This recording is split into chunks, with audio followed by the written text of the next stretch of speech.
And good evening, everybody. Welcome to the latest edition of the African American Athlete. I'm Rickey Hampton, along with my friend and frat brother, Michael Roberson, coming to you on a Thursday evening edition of the African American Athlete, a trade day deadline edition of the African American Athlete. Mike, as everybody's, all these teams trying to make some moves, uh, trying to get better. We're gonna bring in our great friend Matt Calvin to discuss some of the NBA moves that went down today, some of the trades that happened, and some that we thought that might happen that didn't happen. Really interesting day in the National Basketball Association. But before Matt gets on, man, there's a big game this weekend. All right. Well, we'll also talk about for basketball. Kobe got a statue today. Oh, absolutely. Yeah, down in Absolutely. right. Yeah, so we got to do that. But yeah, and then of course we haven't been on for a week or so. So I actually had a big college basketball. Yeah, man, I forgot to down. Oh yeah. But let's start there. Okay. You had a chance to cover one of the most remarkable college basketball games, men or women. Yeah. One of the best performances ever when Juju, what's the young lady's last name? Watkins. Juju Watkins of University of Southern California. And we have to get Mac to comment on this too. Yeah. Him being a USC Trojan, 51 points, Mike, against one of the great coaches of all time, Stanford's Tara Vanderveer. What was that like? Well, I mean, and bring everybody up to as if it just happened. Okay, and this was on the heels of this double overtime game in LA between the Warriors and the Lakers. When LeBron messed around, got a triple double. Steph had 46. It was two old Warriors going at it. Yeah, so it was a lot. I've seen a lot of action, and let's not forget my perfect game earlier. So it's been a lot going on. But yeah, so the scenario was, of course, the LA schools will be leaving.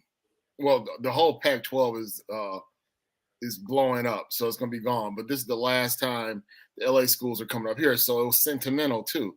And then we got the same scenario coming up for the men. Matter of fact, UCLA just played. They just beat Stanford men yesterday. And so then Bronny will be, even though he's not doing that, he's definitely not a reflection of what Juju's doing, because they were the two high-profile freshmen coming in at USC, and then men and women respectively. But, yeah, he coming off that health scare and all that. So I think people need to pump the brakes when they try to evaluate what he's doing and, all the pressure and then hating on him because you can't stand LeBron. So that's going to be interesting when they come up here Saturday. But the scenario was, once again, USC, UCLA both came up here for the women's side. And then Tara, of course, with her impeccable record, top 5 team at the time. And Juju came in with all the hype and all the pomp and circumstance, and she did not disappoint. I mean, first half she had 25. I said, we may see a 50-point game here, and you don't see that much in college basketball. I mean, you got Caitlin doing it in the Big Ten, and here's another irony about it. If somehow Caitlin says, you know what, I don't feel like going to the WNBA because I might be taking a pay cut. And secondly, she'll have a chance to go up against Juju because USC and UCLA are going to the Big Ten. You know what? Hold it, Mike, before you finish just tearing this up. Let's bring in our friend Matt Calvin for this conversation. He's one of the greatest players in the history of Southern Cal basketball. And Matt, I don't even think you had a 51-point game during your illustrious career with the Trojans. No, that was a record. And she even surpassed Cheryl Miller and Lisa Leslie and all of them. So she's in rarefied air.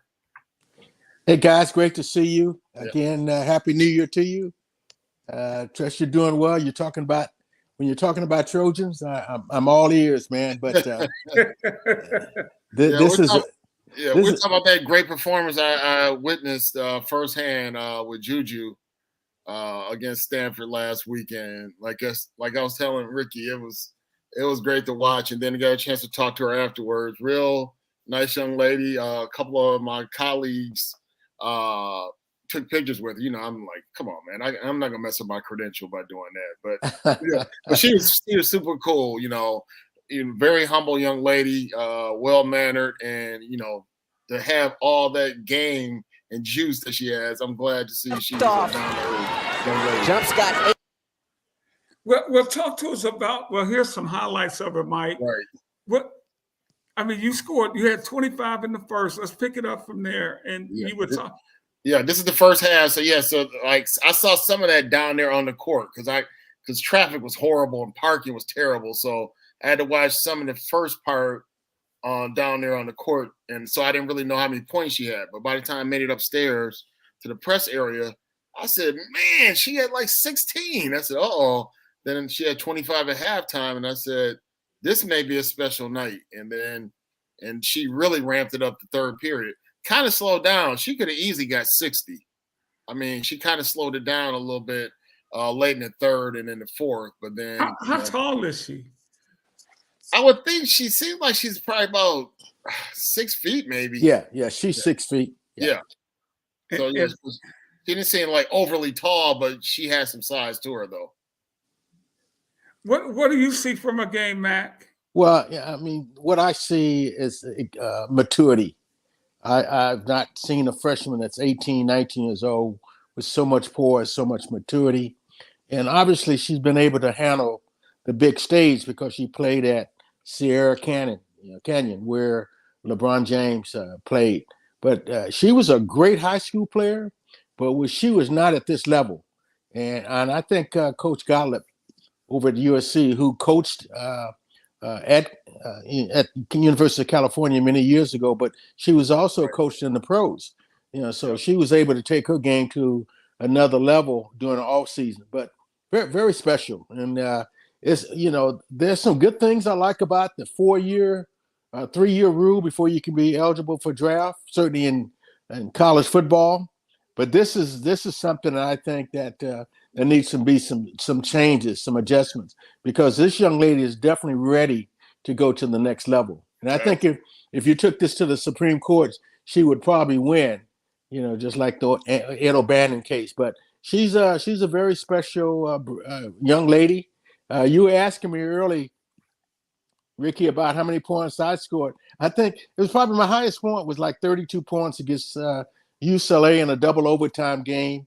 The game before the next game we played them, and we beat them in a slowdown game. But that was my highest.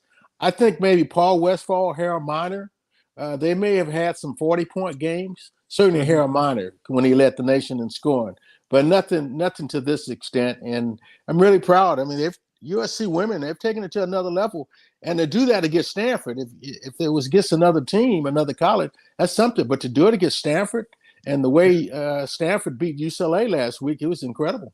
So my hat's off. And you think she's WNBA ready? Yes, without a doubt. Yes, you think so too, Mark? Oh, yes. Without a doubt. Yeah, yes. She's got size, and she's got she's got. I don't want to use an analogy, but she plays like a dude. Yeah. I mean, she's got some pull-up jumper. Yep. She knows how to hit you, get the 3-point play. I mean, she's better. I mean, Caitlin, don't take anything away from her because she's ready to play as well in the NBA. But Caitlin's a lot taller. She may be 6'2", 6'3", and right now shooting 3-point jump shots like it's in the NBA range. But this young lady, Juju, she's got 2 more years after this season. She's going to be special. Yeah. I was asking you, Mike, we were talking before this. I think it might have been last week we were talking. Whenever this happened, I was asking, is that the best in-person performance you've seen on a basketball court?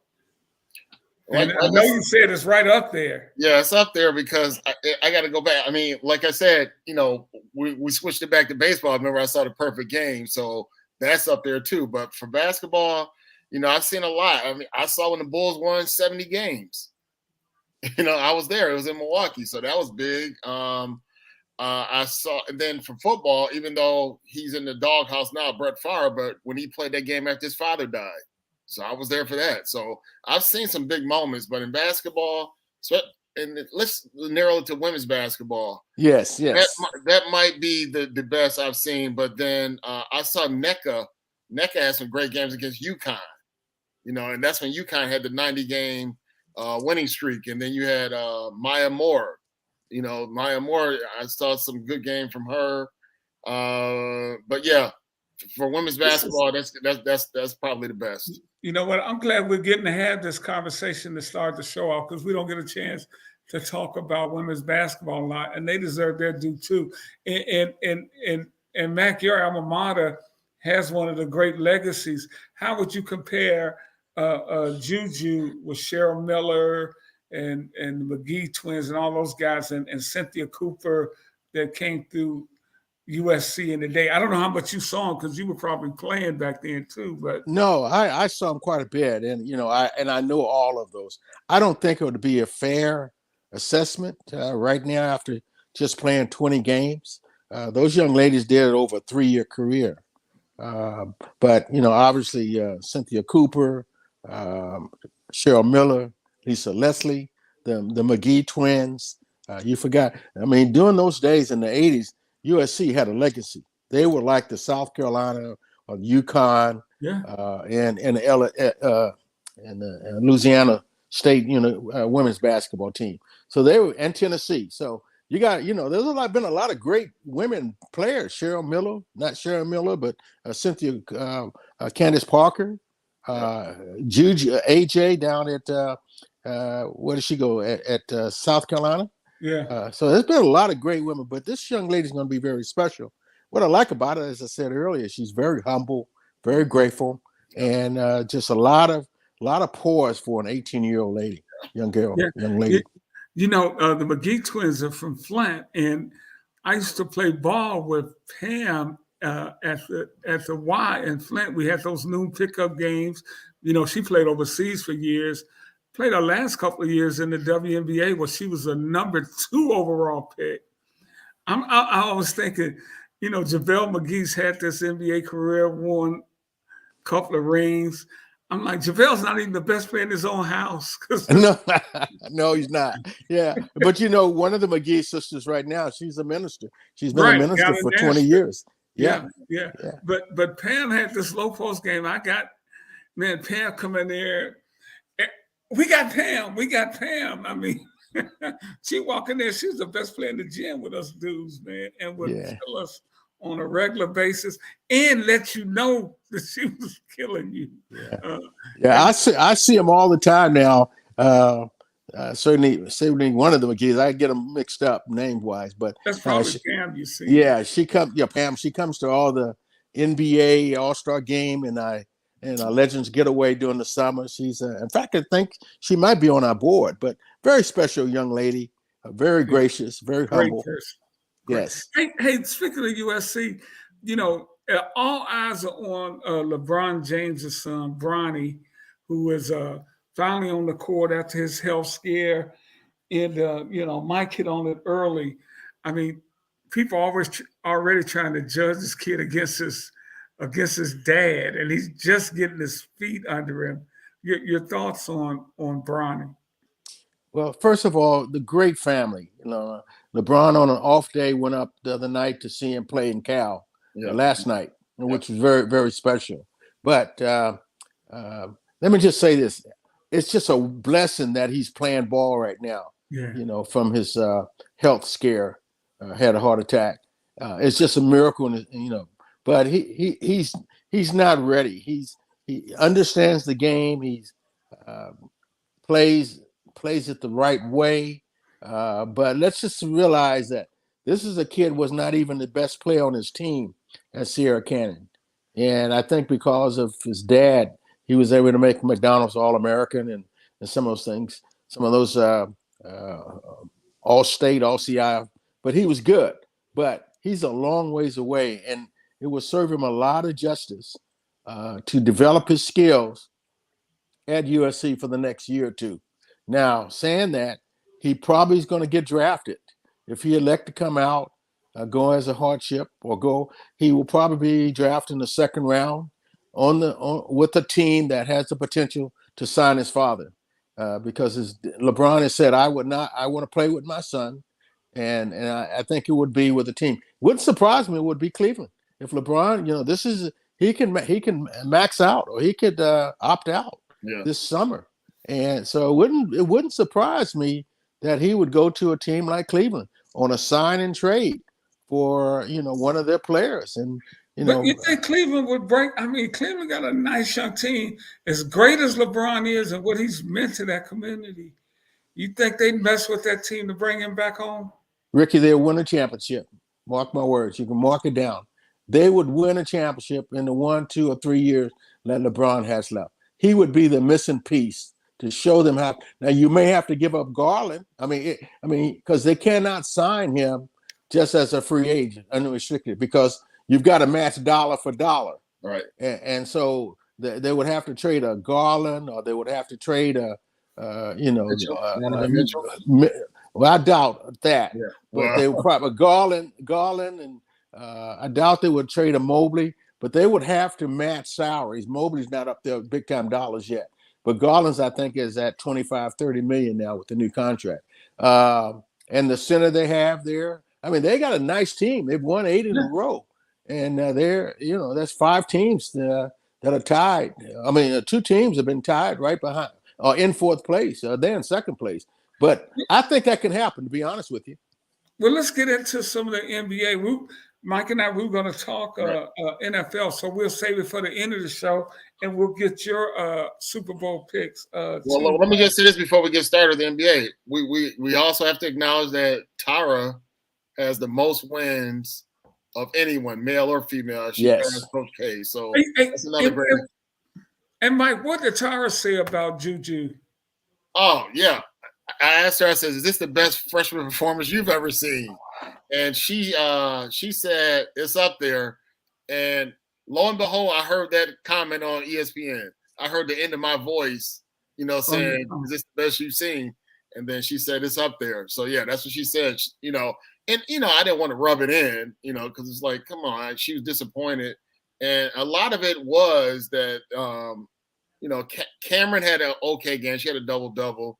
And Kiki was okay, but, to have one person just kill you like that. I mean, there was a couple of scenarios where she had more points than Stanford did, and I just said, wow. They won by 1 point? No, they won by a few points, but it was like it was close. In the third quarter, she had 2 more points than the team had, and so it was like that. And it was just one person. They was running everybody at her. Then they tried to double team. I mean, she threw a couple of dishes, but she didn't have as many assists as she could have because you know how it is. Like LeBron has. He'll throw a nice pass and they don't finish, so he doesn't have the triple-double, like somebody like Russ would have, average a triple-double because his guys would finish. So she threw a couple of dimes, but they didn't finish, and she only had one other player that had double figures. So that's what was disappointing, I guess, to have basically one person beat you. Most of our viewers, and certainly me, don't know what it is to be in a zone like that on the basketball court. I know you've had those kind of games. What is it when it's just flowing? It's an incredible feeling. I mean, I can tell you right now, exactly up in the playoff, my rookie year against the Dallas Chaparrals, I had 45 points, 18 assists, and it's just a special. So 18 assists, that's 36 points, and along with 45. So you're just in the zone. There's been some time. I think one time I scored, my highest was like 48 in a double overtime against the Kentucky Colonels. But it's an incredible feeling. You just can't miss. And then, of course, my thing was going to the line. So in that 45-point game, I must have shot 12, 15 free throws and probably made all of them. But it's I only said that because my career free throw shooting was 88%. Okay. And so that was special. But It ain't bragging when you can back it up, Mac. I mean, well, record books don't lie, And we won that game, I think 146 or 142 against the Dallas Chaparrals. We won 23 out of 25 games my rookie year just to make the playoff by one game. Damn. And then we took off, went to the finals, and lost to Indiana 4-2 in the playoffs, in the finals. So, but yeah, it's pretty special, And during the summer league, when they had the pro summer league, I scored 58, 59 points in a couple of those games out there. But yeah, it's pretty special. That's really interesting. I remember the best performance I've seen when I was in college. I saw Dr. J go off for some big games. When he was with the Nets playing in Virginia. He at one time he played for Virginia, but the night LeBron scored, I think he scored 25 points, straight points against that Pistons defense. Yeah, that was just, they were holding teams to 70, 80 points. Yeah. LeBron scored 25 straight points again. I was like, I've never seen anything like that. Yeah, and you could tell he was just in the zone. I mean, yeah. And when they had Tashawn Prince and Chauncey Billups, the Wallace boys, the Wallace boy. But that was that. I remember that, and also in that series, didn't he get that block that? Was that Reggie against Reggie Miller or Tashawn Prince? That was a year. That was Tayshaun against Reggie Miller. Yeah. Okay. Yeah. The Cavs actually went to the finals that year because they beat the Pistons in the. Yeah. That was 07. And the Pistons hadn't won a damn game since. I don't know what we're doing in Detroit now. But anyway, we're gonna that was 15 years ago. We're gonna keep it moving because they but that's really interesting to see, Mike. And Mike, I tell you, you're a lucky guy that's one of the beautiful things about our careers as sports writers and sports journalists. Mac, we get to cover you wonderful athletes, and sometimes we get to see stuff people would pay thousands of dollars to have been there, and you're there, you're just watching it because that's your job. Yeah, and you also, as sports writer, get to eat free pre-game meal. No, I don't know if they don't do that in college. No. Unfortunately, that used to be a big thing, but now a lot of these teams are cheap now. Oh, really? Yeah. Some of these places, you got to pay to eat. Yeah. Oh, man, they used to always have spreads. No, I'll tell you where it started. Oh, absolutely. I'll tell you where it started in Milwaukee, and we got to talk about the Bucks with getting Pat Bev, but in Milwaukee it was free, and then I think in Cleveland when I covered the Cavaliers it was free. But when Michael retired, that's when I had Cat back. So and I covered some Bulls games down at United Center, and I went down there and I walked in the area. And they said, "Oh yeah, you got to pay this amount." And I said, "What?" So I said, "Oh man." So and that was right around the time Kevin Garnett was in high school, and he was playing at Farragut High School in Chicago. Yep. And I had one of the guys say, "You guys won't believe what just happened." I said, "What?" They said that powerful Farragut team got upset in the playoffs. I said, "Really?" And then little I know that Garnett was going to be basketball NBA legend, but yeah. That was the point where everybody was like saying, I can't believe that team underachieved like that because they thought they were going to definitely win the state championship. Yeah. Well, we're talking about we always, as ex-players, we always said sports writers are the cheapest guys in the world, but you guys didn't make much money. Well, that's true. That is very, very, very true. But we used to eat free, even as assistant coaches, man. We would. And they used to have some great meals. Every city you went to, there were always great meals. Certainly when I played Bradley Center was really good. Remember?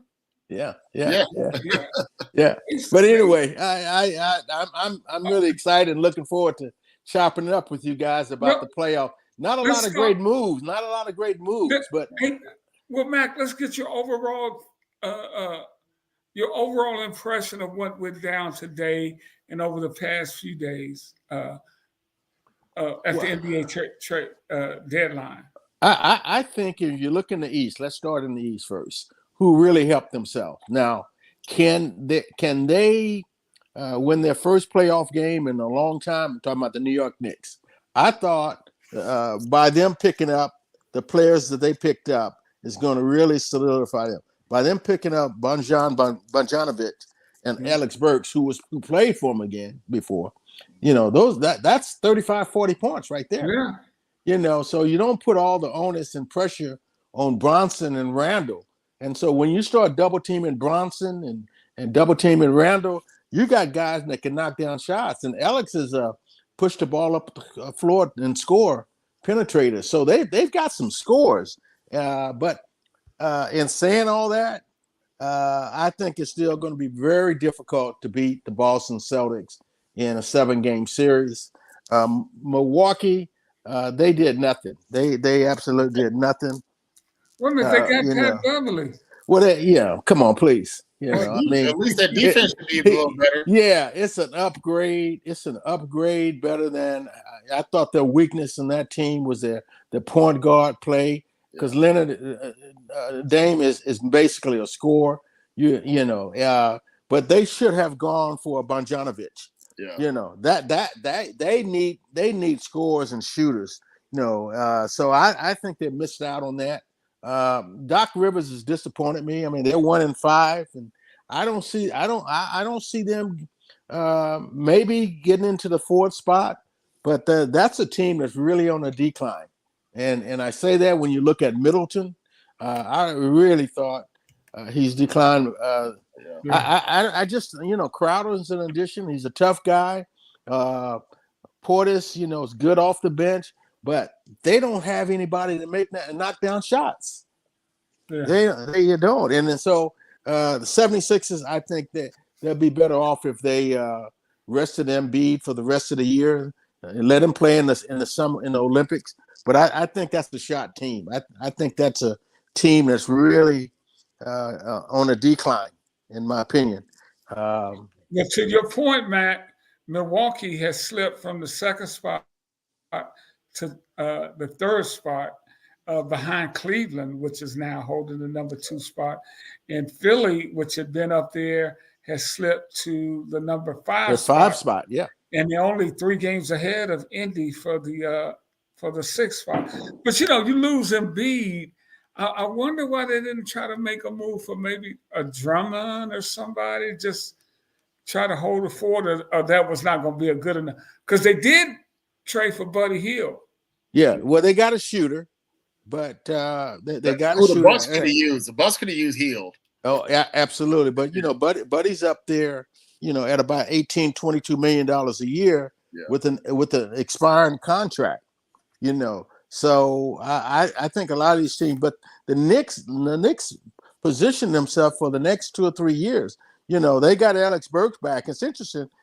Burks went to Detroit as an unrestricted free agent, got big dollars, and now they bring him back, who I've always liked. He's a serviceable player, and so they're strong coming off the bench. They're going to get the big kid back pretty soon. The center that got hurt, can't think of his name right now. Randall?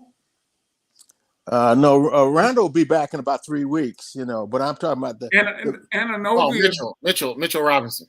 Mitchell Roberson, absolutely. He's and great. They're gonna get Anunoby back too. Anunoby back, so they're pretty much 8-9 deep. When you look at them, and you see what Hart is doing. Hart is playing to another level, so they've got a great team. Looks like 76 are going to probably pick up Kyle Lowry. He's been pretty much done over the last 2 or 3 years, but he's from Philadelphia. And, it's kind of like a farewell contract. But this is probably his last year. You can pretty much stick a fork in it. But, however, Mac, he played well enough against the Bucks when they did not fail, according to Giannis, in that first round. He was hitting some big shots against the Bucks too, along with them getting destroyed by Jimmy Butler. So, that's another thing too, is like, I think Giannis is starting to fall out of favors with people, because they're saying, like, look, man, some of this stuff, it seems like you're starting to get a different persona now, a different attitude. And then, of course, one of the Lopez brothers is released, but his brother's still on the team. And, there's rumors that because of his brother being on the team is why there's probably some friction with the previous coach. Right. Right. Yeah. So, so they released. I didn't see that. I didn't see that. So they released Robin Lopez. Yeah, Robin, and then I think whoever they traded him to. No, they traded him. Whoever they traded him to was supposed to immediately release them. Yeah, he got released. I forgot who. So I don't know if they're gonna try to strategize and bring him back, under a different guise, but I don't know. But the whole brother deal. I mean, you still got Giannis's brother on there, and which, Well, that's probably written in his contract. Yeah, exactly. He's making $3 million a year. Hey guys, with Embiid down, if Embiid was healthy, I would say Philly would be a threat. No, I don't challenge Boston to at least challenge him. So either. But I don't think so, Ricky. I don't. Okay, I think. But let me finish this up though, Matt. He's not. He's out, so I know he's not. But who is over there? Can anybody challenge them? Is Cleveland? Are they? They're still a young team, and the Knicks put one on them in the playoffs last year. Can anybody challenge Boston? Yeah, Cleveland. No question. Cleveland can. They got size. They got defenders, and they got a bona fide superstar in Mitchell. Mitchell can carry. He can carry them through quarters when they're having drought. Right. And don't forget about Garland. Garland is probably one of the top 5 or 6 guards in basketball.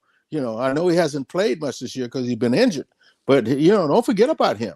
Then and so they're pretty. They get everybody healthy. But going back to Philadelphia, in my opinion, even with Embiid healthy, it looked like he was just one play away from being injured. I mean, this guy's dragging himself, man, up and down the floor, and you can't count on Harris. You can't. Maxey has really proven to be a great player, but he's got free range to do what he wants. And so I don't see that team. I mean, picking up Buddy Hield is going to help a little bit because he can make shots. He's shooting 42% from the 3-point line. But I don't see. I see them probably at where they have them right now, probably the 5th best team in the East. But Mac, for me though, you also got to look at Donovan Mitchell's track record. Those failures they had in Utah, where they had really top teams in the regular season, but it just seems like he, Embiid, and Paul George, and of course James Harden, for some reason, don't uplift the team during the playoffs. Yeah, but that's what I'm worried about with them. But that's in the past, buddy. They got enough players in Cleveland to carry them. I mean, you're not going to get a ton of scoring from Mobley, but that kid in the middle, man, you can pencil in every night 16 and 10 or 12. And I'm lost for his name. The center who's an all-star. Garrett. Allen. Yeah. What is it, Garrett Allen? Yeah, but they're pretty solid, and they've got a deep bench. So they're gonna can they beat Boston in a 7-game series? Maybe not. But Boston is better than everybody. Jared Allen. Jared Allen. There you go. And but you know what? We've seen enough of Boston choke in the playoffs. Exactly. So if they have to play against the New York Knicks in the second round, and then come up against Cleveland in a division championship series, it could be different, depending on who has the home court. But hey, Mac, I was watching the Knicks game the other night, and the Garden was as loud as I've heard it in years. Yes, and it reminded me, that's one of the special places to play. When you would go there to play, is it really a special place to play? It is. Just the nostalgia, just the history of the Garden. I mean, and you looked up there and you see all the great legends, retired players, the Willis Reed, the Frazier's, Monroe, the Bushers, Bradleys, and all those guys. For me, when I was a kid and used to watch the Knicks play against Yeah, and of course Willis Reed when I played against the Lakers. But it's a special place. It's one of my favorite places I used to love to play, as well as Seattle. But so that's where I look. I really don't see a lot of teams. Indiana Pacers, they're having a great year. They didn't really do a lot to help themselves, and I see them in probably 5-6 position. Yeah. Talk about Miami. Miami, I don't think they're good enough. I don't think they have enough pieces. I think that they got a surprise pick in Jaquez. He's played very well, but I don't see him going anywhere. I don't see Hero has got the big contract. He hasn't done anything. Duncan Robinson has had a great year. He came back from the grave. But you can never put it past Miami. They've got that culture there that they're going to come play you hard every game. Right. Well, for me though, Indiana, of course, it'll be all about matchups because if they get in a series with the Bucks, I'm sure they're super confident they'll beat them. Just the way they handled them so far this year. So absolutely, a lot of it will depend on what the matchups are in the playoffs, and that's Miami caught the Bucks they were wounded deer basically, and it just exacerbated it. And the next thing you know, they're in the finals because once again, Boston fell apart. I mean, what was that? They had to come back from the dead in that series. Remember, they got down early and made that dramatic comeback only to lose in the last game. So Boston, should have won a couple times. And when they went to the finals against the Warriors, was in control early and fell apart. So they got something to prove too. Yeah, I think from 1 to 4, from 1 to 4, their starting line, first 4 guys are, they're all stars, and with Porzingis in there, and I think they really helped themselves as well by picking up the kid from Tillman from Memphis. He's gonna rebound. Physical guy. Yeah. See, in the past they counted so much on Horford, who's 36, 37 now, and Father Time's caught up with him, and so that's why they brought Tillman in. And then they got Hauser. They got guys that can come off the bench and do what they do best, make shots, So I see them. But, you still got, in my eyes, a rookie coach. This guy is like a deer in a headlight, with the coach there. He's got they've been to the finals, and they've been close, and they couldn't get over the hump. I think this is their year if they stay healthy, certainly with Holiday. Hey, Mac, we hadn't had you on since Griffin got fired. What were your thoughts when you heard that go down? Well, I talked to you guys earlier. I didn't have all the confidence in that guy. When one of your head coaches, Stouts leave. Terry Stouts, yeah. And so there was a lot of friction going on there in terms of plays and schemes and defense. And so that's what Terry Stouts left. And I heard a lot of things. And then I watched him from the sideline. He didn't coach like he was a porous guy, a guy who's been an assistant coach for 15, 18 years, former player. He didn't coach. He coached nervous, And then from my sources in the league, they said that Giannis had not spoken to Griffin in over a week or two. He and Portis, they got into it with him several times coming out of the game. When you say a coach is nervous, what I mean that they're just making quick decisions, not analyzing what to do at the end and running. They don't have, in my opinion, they don't play off of Damon and pick and roll with Giannis, and then those, they don't play off of those two. So the system, in my opinion, and they don't play. They have a poor defensive rotation. And then they don't play fast. That's a team you cannot play in a half-court set because they don't have great shooters, consistent shooters. So you got to play fast with Giannis and get him in open space, So they haven't gotten any easy basket, And now going back to what you said, Michael, earlier, Doc hasn't proven himself in the playoffs neither. So the one final, you got to give him credit for that. Well, back in 2010, the game has changed. That's 14 years ago, pal. Well, actually, 2008 they won. And in 2010, you had hair. So well, actually I didn't, but yeah. Okay. But so you want to count those years. The game has changed. Right. But Doc Rivers, he didn't do it in Philly. He had a lot of. He's up 2-3-1 in playoffs series against Oklahoma. He didn't get it over the hump. He had all those good young players with George and those guys, and he couldn't win there. So I mean, and one of the things that bothers me, I'm telling you, I'm always honest. He brought in 3 assistant coaches as was with him in the past, and not one African American coach. Yeah. I look at all those things, fellas.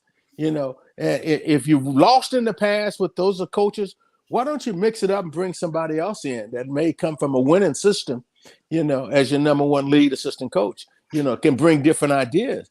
But it's just like, warm poo-poo all over. You think it's going to turn out to be sugar, Hey, let's get to the West right quick because we're running out of time. When you look at the West, it's the wild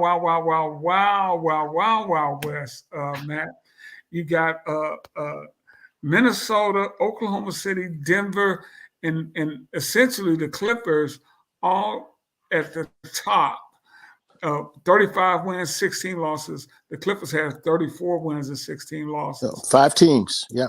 Yeah. So that, and you look at the bottom and you see Golden State at number 11, and the Lakers 27 and 25 at the 9th spot. But I'm thinking with these young teams, I mean, Oklahoma City, I think they're still in a position where they got to demonstrate what they can do. Same for Minnesota. We know Denver can be championship caliber, and the Clippers, they got veteran guys, but they've had problems finishing. It seems to me that this West is still kind of wide open, even with Phoenix at 30 and 21 and some of these other teams. Your thoughts on the West? Yeah, Ricky, thank you for that nice analogy. But it's fake money out there. It's like going to Vegas with fake money. Okay. and they're gonna put your butt in jail, or they're gonna throw you out. That's fake money. Oklahoma's fake. They're good. They're in the playoffs. A lot of weak team.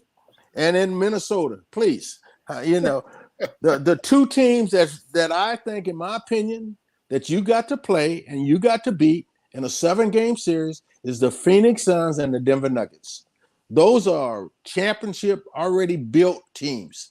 And you can talk about the Minnesota in the early season and their record. You can talk about OKC, who put up great numbers and great year, but it's like going on a date with a beautiful lady, a young girl that you've never dated a beautiful girl before. You're gonna be nervous as hell, and that's what these people are. I don't see it happening. I'm serious. They just fake dollars right now. Your thoughts, Mike? Well, I mean, I'm still leery of Phoenix and the Clippers, because remember, it's been years and years and years that, especially this Clippers team, ever since they felt like they hijacked LeBron, like, oh, they pulled a fast one on LeBron. They went to LA. He and Paul George went to LA, but they didn't go to the Lakers. They went to the Clippers because they want to beat LeBron. And then every time there's an excuse, like when they lost in the bubble. Well, they didn't really want to play there. And then now, they're up there and everybody's saying, well, this is going to be the year. And once again, they got to prove it. I mean, if they don't have any injuries and let's say Harden actually plays all the way through consistently, then, yeah, I think that they really do have a chance. But when it comes down to the nuts and bolts of it, will they be able to beat Denver in a 7-game series? No. Yeah, I don't trust. I agree with you, Mike. Yeah. I don't trust them. No. Let me say this, and I love James Harden. I had it in my camp and got pictures of it when he's 14, 15 years old. Mm-hmm. And that's, I don't trust him. His nightlife and what he does away from basketball, you can't do it and be a great pro consistent basketball player. Okay, let's just leave it at that. And when you come down to Leonard just got a new contract and he's playing lights out, and I hope he can stay healthy. Paul George, I don't trust. Yeah. Now they lost the other night to the Pelican, but they played 7 games. They played 7 games in 11 days. So they came back, had 2 days off, and so they were a little tired. But I don't trust the Denver team. And the reason I like Phoenix is because they're not going to hit a wall scoring. If 2 guys go down and can't score for 4 or 5 minutes, you've got Kevin Durant to pick them up. Kevin's going to always score. Nobody can stop him. And you got Bill. They got a servable center, and Nokic. They got some veteran, experienced players. I think they're the team to beat. I think mentally they are. I think they can beat you in a 7-game series. I asked you the question: do you think can they beat a Minnesota or Oklahoma in a 7-game series? You got it with that experience. You got to say yes. Yeah. And see, that's what I think about the Lakers sitting down there at 9. They're looking up there. Okay, you think they scared of Minnesota or Oklahoma City? Well, you think LeBron James and Anthony Davis scared of Minnesota and Oklahoma City? No, but what can the other guys do? Can you count on Russell? Can you count on Austin Reeves? I mean, they just don't. Rui Hashimura. He hasn't played consistent. They got enough veteran players around, but how healthy is LeBron going to stay? They're at 9th, 10th position right now. They're in a play-in position. You know how much you have to overcome. Yeah. They did it last year in a play-in, but the West is really tough, as you're right. But how many teams can you say can get to the final? Now the Clippers are capable, but I just don't think they're consistent enough. I don't think they have, and the reason they've won like 14 out of the last 16 ball games is Kawhi Leonard has carried them.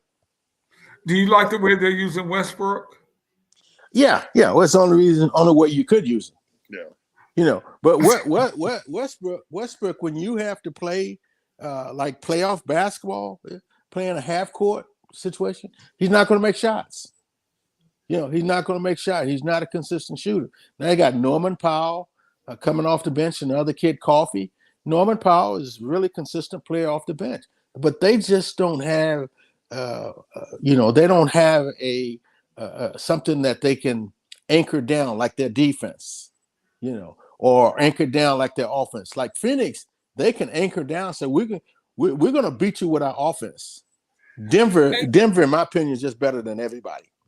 Mac, our great friend Ray Scott once said, there are guys that you have to understand what a player can do and what they can't do. And he said there's some players, if you play them 15 minutes, they're fine. But if you play them 18 minutes, 17 minutes, they will. Is that a true thing? They will screw it up for you. It's just. Oh, no question about it. No question about it. Because that's different. Why guys are just bench players because they're not good starters, or why starters can't come off the bench. It's a mindset. It's consistent. You're not going to get a guy that a career 62% free throw shooter and put him on the line with 7 seconds to go and they down 2. Percentage is going to say he's going to make 1 out of 2. Yeah. That's just the way it is, and some guys, have that mental toughness that they'll step up in the limelight in a situation and come through for you. That's called mental toughness, So that's my analogy. Now Oklahoma did pretty good and picked up a couple players. You got Hayward. Absolutely, and he's a guy that's been injured, but he's on an aspiring contract. Guys, that organization have always been a very smart organization in terms of their manipulating the system, getting first round. They stack up with picks. Now they're going to be good in the next 2, 3, 4, 5, 6, 7 years. They may not be able to pay all of their players, but they're going to be pretty good. Well, that's what happened to them before, and when that whole thing got broken up, when you thought they were going to go to multiple. But you don't think they're ready this year? No. Well, my question is this: how do we know what Bradley Beal's going to do in the playoffs? He's just a veteran player, 10 years of experience. Right, but the playoffs are a different animal, as you know. Yeah, well, he hadn't been there before. He maybe won a couple of times, but he's one of the top 25 best players, 30 players in the league, in my opinion. Probably one of the top 6 or 7 shooting guards. If he's healthy, he can. Their problem again is that they took the ball out of Booker's hand. Now they've given it to Beal to run the point guard. And I think that's helped them a lot more. But guys, they're 30-21. They're 9 games over 500. And the top team is 16 losses. They got 21, and they got a good schedule coming up. So they'll be one of the top 4 teams. I don't think Minnesota can continue what they're doing. Yeah, and you could be right about Phoenix because they are really just now getting healthy. Absolutely. Because Bill missed a lot of time at the beginning of the year. Hey man, we got to get out of here. But look, I can't leave without getting Mac. We know you're a basketball expert, but I don't know about your NFL acumen. I only have to like one team. That's Kansas City Chiefs. All right, wow. My boy getting ready to get his third third Super Bowl ring. Yeah. Come on, he's gonna be up there with Brady. I don't think maybe Montana and the boy Troy Aikman down in Dallas. They're the only others that got maybe 3 world championships. Terry Bradshaw, unfortunately, because of Terry, they did at Gilliam, but that's another deal. He got 4 though. Terry Bradshaw got 4. Okay. Yeah, he got 4. He's 4-0. He and Montana are the 4-0. So yeah, but I mean, I just love them, man. And let me throw something in because I am a big football fan as well. But the injustice that happened to African American coaches as well as players, but coaches from that perspective. Look what Eric behind me. He's out of a job now. Yeah. And he ended up leaving Kansas City after winning 2 Super Bowl champions. Yeah. And to go to Washington, and he was there for 2 years, and now he's out of a job. Really won, was it? It was 1 year. Yeah. 1 year? Okay. Yeah, it was his first year there. Yeah. And so and then I'm happy to see that the NFL is stepping up and hiring more African Americans. There was only one with Tomlin over in Pittsburgh, and so now they've hired 2 this offseason. So Mac, technically the guy in Miami. I was going to say that, even though he doesn't really acknowledge it, but yeah.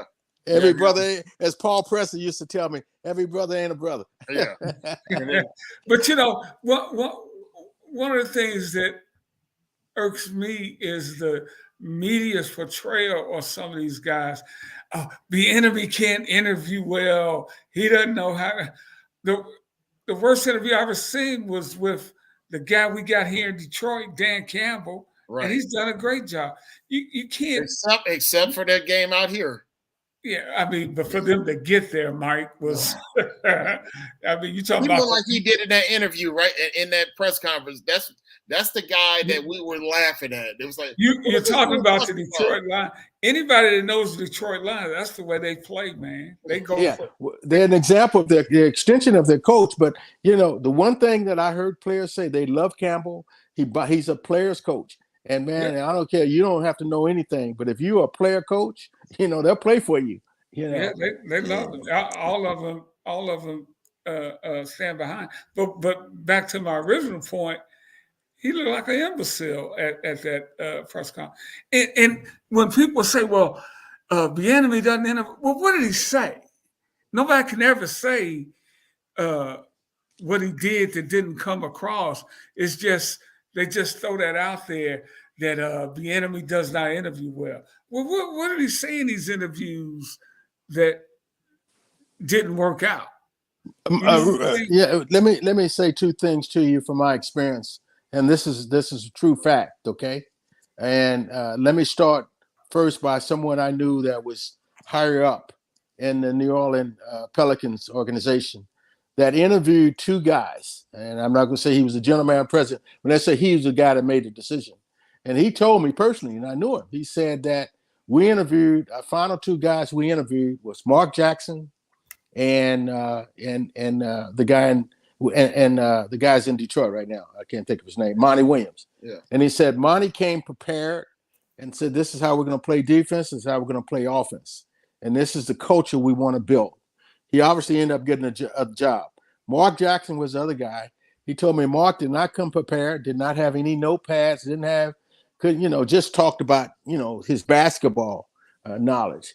And Monty ended up getting the job. Now, here's another scenario. Why didn't Patrick Ewing? Patrick Ewing played 15, 17 years in the league. And what I heard, and he was assistant coach for maybe 10 or 12. What I heard was told from me, from friends of mine who are GMs, that Patrick did not interview very well. Some people are just not the most articulate people. Right. And there are a lot of guys that just blow your mind away from just talking, but it is just hard for African Americans to get a job unless the owner or GM know you. And you got to have those, relationship. GM has to know you personally and know that you can relate to players, young men, players. And that's what basically happened to Mark Jackson and Pat, as well as Jerome Howard over at Michigan. He was assistant coach. Patrick never got an interview for a final interview. Yeah. So it's something when it comes to us as African American. Guys, I interviewed 4 or 5 times for a head coaching position. And I never got a job. Only time I was interim head coach in Cleveland. With the Clippers for 2 games. But that's what I was told by Elgin Baylor, who was general manager at the time, that the owner said he would never hire a black coach.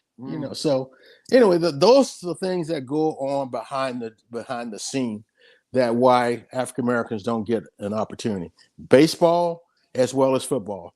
It's an old establishment. You guys been around as reporters. The situation.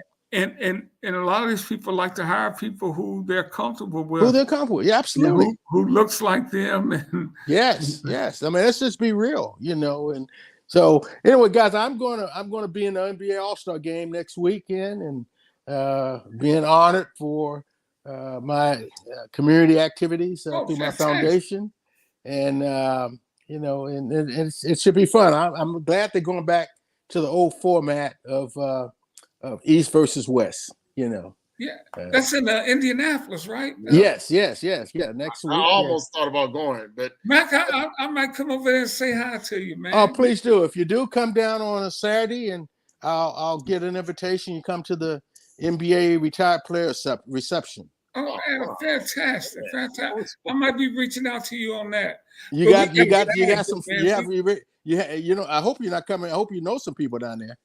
Oh, absolutely. Okay. I got family there. Oh, great. Yeah. Well, you let me know. We'll get you in. And, and right now, in case you guys haven't watching it on TNT, Denver is blowing the Lakers out by 10, 59-49. Oh, they're going to come back and win. Watch, man. Well, keep your money in your pocket. I hope you don't gamble. The spirit of Kobe might come in and help them out. But Mike, before you go, your pick, who you got? You got Kansas City this weekend? Oh, me? Yeah. Oh, yeah. Kansas City. And then I wanted to say something real quick about Mike. I know I always knew you were a smart man. We got Shady McCoy, who's reveling in the fact that Bieniemy doesn't have a job. Remember we were talking about that with Darren, about how Shady's been got his little point against Bieniemy. Yeah, so he was talking trash today or yesterday on the Fox show that he's on with Acho and Joy. And he was he was just happy about that, saying that, you see why he doesn't have a job, because he just didn't have it. Then he had the audacity to say that Donovan McNabb wasn't a good leader. I'm like, dude, what is wrong with you? Yeah. Man, let's not even acknowledge that. Hey guys, can I say something? Give me a minute. Yes. Yeah. Really sad commentary today It was a good thing they revealed the statue of Kobe Bryant. I don't know if you saw it on Spectrum, but the sad commentary on this here is that Kobe Bryant's mother and father have not been invited to anything. They weren't there today. Yeah. They weren't there when they had the memorial for Kobe, and it's all Vanessa. Because the parents did not want Kobe to marry her when he was 2021. And of course, Kobe sued them, gave the mother all this memorabilia. And it's really, really sad, fellas, that the grandkids have no relationship. And it was Kobe, Jelly Bean, who is a good friend, who I played against, Kobe's dad, that really taught Kobe the game, and his mentality. And for them not to be a part of this, was not invited at the ceremony today, and everybody was there. And if you get a chance to watch it on Spectrum or on the NBA channel, it was very touching, very, very warm. But that's such a sad. Yeah, it's happened. Yeah. Well, remember though, Mac, they were at the ceremony, but they didn't speak. That's right. You're right, Michael. They had a Nescu speak because, matter of fact, she came up here to Stanford, had a triple-double. No, she spoke down in L.A. and then came up here and had a triple-double against Stanford. And I remember how she was like really touched by Kobe. So that was, I remember that scenario. But I remember saying like, man, they're not even gonna let Jelly Bean and his wife talk. I mean, this is just disappointing. Yeah. No, yeah, man, and it's still Kobe's estate is worth $700 million. And their parents did not get not one penny of that. That's crazy. Pretty sad, pretty sad. So I just wanted to throw that in, guys. And I'm always grateful and appreciative of you guys. And Ricky, let's stay in touch. If you're coming down to Indiana, let me know. I will, man. We always have a great time. Well, real quick, Matt, can you be at the next one? I think the next one's out here, right? Yeah, Golden State. Yeah. You gonna come out to this one? Oh, I go every year. Well, I'm really gonna try to go to this one when it's out here. I just couldn't swing it. And then the following year is going to be in LA with the right with the Clippers. Yeah. Well, Mike, I got you covered, brother. Okay. Yeah, I know you. I know you just like the sports writers. You look for a meal. I got you covered, brother. Hey man, we gotta get out of here. They're gonna kick us off the thing. Okay. I love you guys, man. Mike Roberson, I'm Rick Hampton. Peace, everybody. Peace.